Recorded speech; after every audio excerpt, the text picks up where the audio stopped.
జర్నలిస్టుల federation, AP broadcast journalist association ఆధ్వర్యంలో ఈరోజు చెలో విజయవాడ కార్యక్రమాన్ని మరి అత్యంత ఘనంగా నిర్వహించారు. రాఘవయ్య పార్క్ నుంచి శాంతియుత ప్రదర్శనగా ప్రారంభమై మరి తుమ్మలపల్లి కళాక్షేత్రంలో సభగా మారి మరి ఆయా కార్యక్రమాన్ని నిర్వహించడం జరిగింది. ఇందులో రాష్ట్ర సమాచార, పౌర సంబంధాల, గృహ నిర్మాణ శాఖ మంత్రి పోలీస్ పారిసారథిగా హాజరయ్యారు. ఇందులో మరి ఫెడరేషన్ ప్రధాన కార్యదర్శి ఆంజనేయుడు గారు జర్నలిస్టులకు సంబంధించిన ప్రధాన డిమాండ్లు 14 డిమాండ్లు తెలియజేశారు.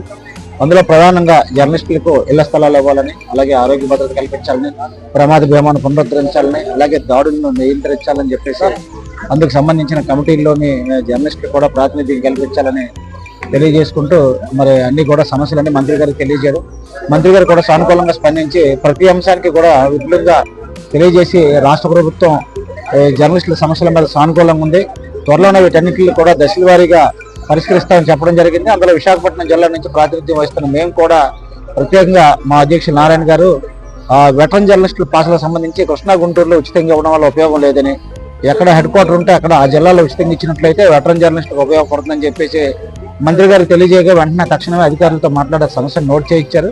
అలాగే కొన్ని డిమాండ్లు మంత్రి గారికి మేము పర్సనల్గా కూడా తెలియజేస్తున్నాం.